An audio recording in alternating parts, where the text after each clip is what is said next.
tātou pot whātasi mai le nei tai au fau. Se o tātou mōre mawina, langa le lei ma le whai utu ina mai, mō au au nanga tau tongwhitinga o Nifo se tu lou,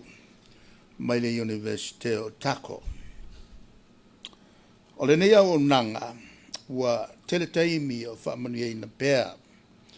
I mea lofa whamatu mai e tātou paanga, mai whafo of sosan mai,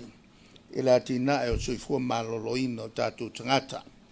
E peo na iai le whalapo tonga o soifua maloloina o lalangi, pol klame sosoani, al malo Japani, whapea foi a tātou paanga tō tino peo le malo New Zealand, ma Australia. O le angalele mai o le Universite le nei o Tako, e pe on tātou mōri mawina e nei aso no fōwha pitoa nei e valu e te whaalue ai ia ma e whai mai le si fō mai saina me tau ni fō no usuru i anu tinga au ni fō le si amalanga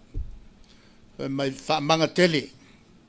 i anu whaamanga lo leo o whete ilo me il matunga ngana mai le fo mai saina ia le lor kelo tangata sa mo mai palala ko ngi fo ngi ia ta o melana tau te le ai le tong fitinga foi en fo nei e te matua e sa o e matua ta oto le le matu le moli mkwa ki kong fia kilo po ame pala o ame ko pea e kau ka fai ia mangi mea ka kau nga koe whakumu ina ia maua peo Nifo ai te le yo ina le yo in wala o mai le tua ia ua whai loa mai o neino fōa e whatino ina i tonga whitinga whapitoa tau Nifo e pe o le wha o Nifo o whanau ua pipio o le aunga man wha moe moe ia whesosani ina ia whatu mau le au le malo losi ma le ato toa o Nifo whanau a tupu mali ae o le toi wha le whatasi ai ma le tau whaasauina mai le vave palama pa u ese kaluai whawhanga I me es me leanga o me o askurimi me lea tau ona au inai matua ina ia aua ni whaia ia mea ai le o le teimi e tonga whitinga ne tau na whai ai le o le teimi tau ai ona pa u ese o iai fo i wha moe moe la wha peo na iai ma potu wha pitoa wha tino ai au unanga mo a onga tau pui pui ngol soifua maloloina o Nifo mo whanau Fatasi ai ma le vaenga whapitoa mo tong whitinga mo le whaasao o Nifo po le endodontic unit. O le a whaasore leia no whonei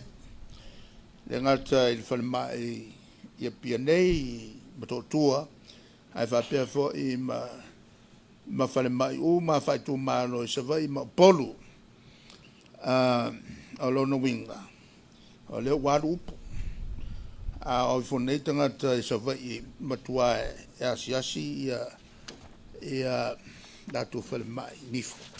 Ai leini no fo vatuai ia ona matua o masiasi le upu ia walu le so e pei fo ona o ta ua le tunu a tu loa ia menei o maa e te wai le tise mai le la e leto e maua sa moa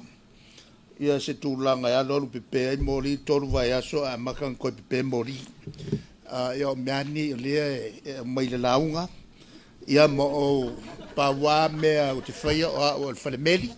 nao mai a pasi atua ia te utou mori atu fo ila nganga whawhitai ai la tau sa langolango ina ni wha moe moe e pei o na iai nisi o le mamalu le atunu o lo alala papa au New Zealand whawhitai le sunga ia whamuina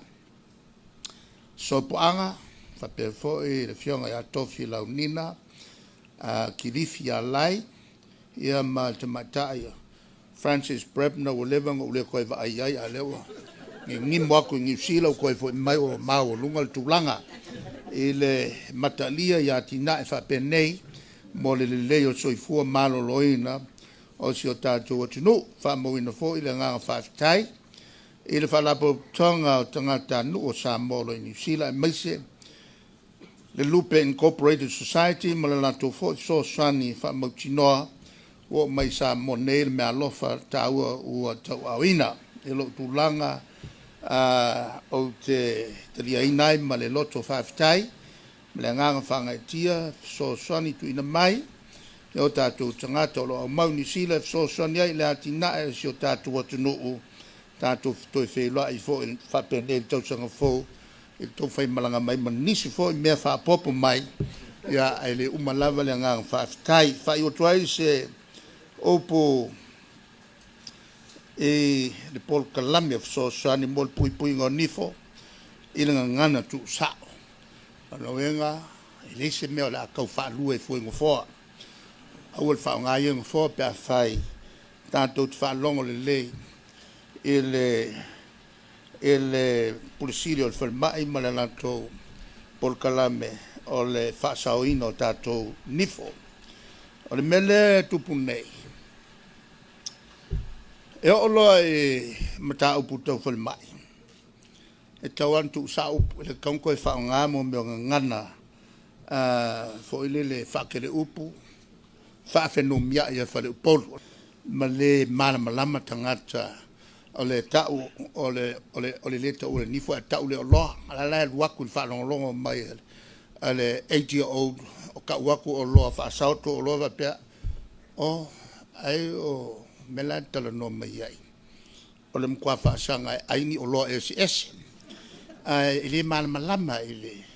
o le mea nai o mai lo mo meo aso whapenge ka kingo upu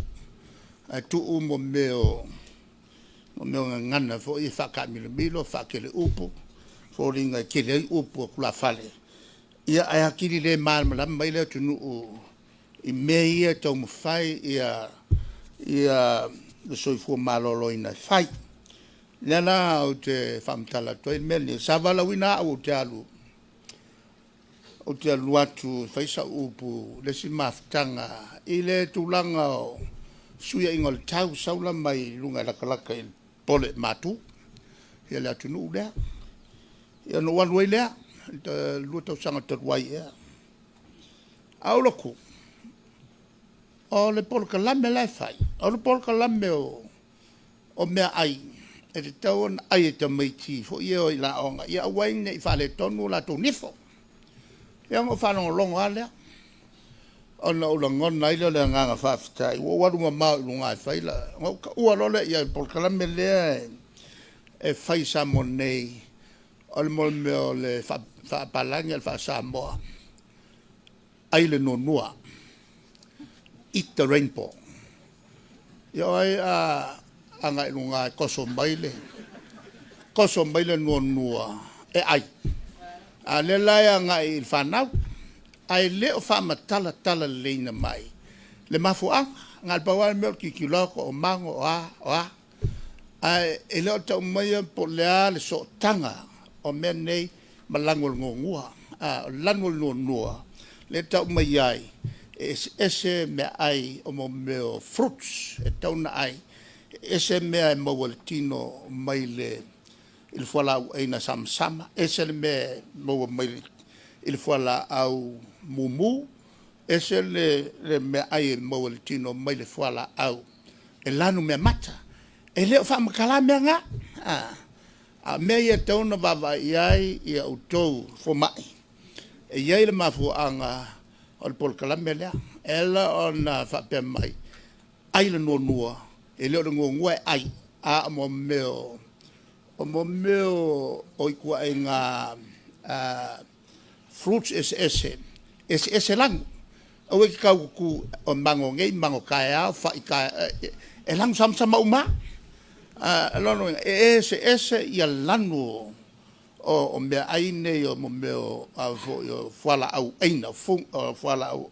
aina ese le langu ese fo ia mo meo o mea le ia mo el tino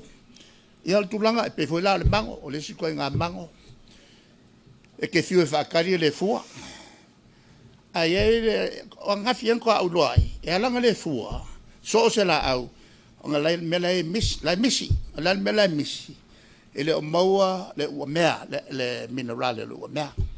la me la fa ia la mai sai nga fai e o mai mo meo fa ku i ia au la au ia ku i la e vai aku o fua mai la au le fatua maua le mea e ai e foi la au ia e foi ngi fo la au ia e foi ka ko ngi fo e le tulanga la na pe me le o menino e ton fa menino ia al fa mtalanga la le fo mai le fa mai atia le nga fa mai si kulo wa fa manga kele ngu ko le sainga fa mai ke lole si mai le la via o ko umba pala mo meo camps e pala mo meo le ano le tuaini fo e ano fsile e pala cha e fa melantala e le ngatala e le ayo mei somali e ia le mea te lea na e le oilo tangata o le masani tangata e whakau mai pulumu pulumu ia fo ile le makua pe o le malo le kia ngiu le malo e nga mai lole kanga makua o ose i o ngi fo ilo nga me se pe ki ki o whaka e nga anga mga lole salu ese le enga le whapai pai a le la salu mai e le ai ma se kia ngiu nga le pulumu e komo i kongo vai ngifo e salu ma mai fasi povi ma fasi ma moe ngai ka upe upe solo ai ma kiri ai o nga pala ngifo e le ngakala nga ai se salu uma mai ai ma le ango le e tu wai le ngifo e la songo a ruese ilo ngifo i e se ia kulo ngifo me la kia mi awa mai a fifile o walu el fani koi ki a kor kula ki lo ngifo ki u lunga u lalo u fa kafa o ke lo ku ele ai ma se me o ngifo ele al farvela o le malo meio karu puru muai a mata mai la sola na o walu lo mai o le pulumu piko sili o kaua o le pulumu piko vai a wal pulumu ngai ngoko kongo le vai ngifo masalu mo mai ia o nga mamoe ma o nga muri pipi ia ma mele anga umal ngai ma fuai o ko ulu ngifo ia pela o le onga nga ka o le so awa o e fa longo mai awa lava nge ko fi fa lu ngo foi la mai pengo fo ai la mai vanga nga e fia papa e la ko ngifo ma kaolo mo meo o me malo ia le lopo isi o lo mo meo ma inga ia vese ai mai se la to tango te pa wa ke lo e ke li mai e ke aka mai wa makua pe le lango se vai le lango o nga ia lola e mai mo me ka olo ai le wa olo ko ai ma me ango e ku wa ngifo ya wo mo wa kalalo ia el porkalame o inita ya fa manu mai le tu nga luanga tutor ni yaso so fu mai manuia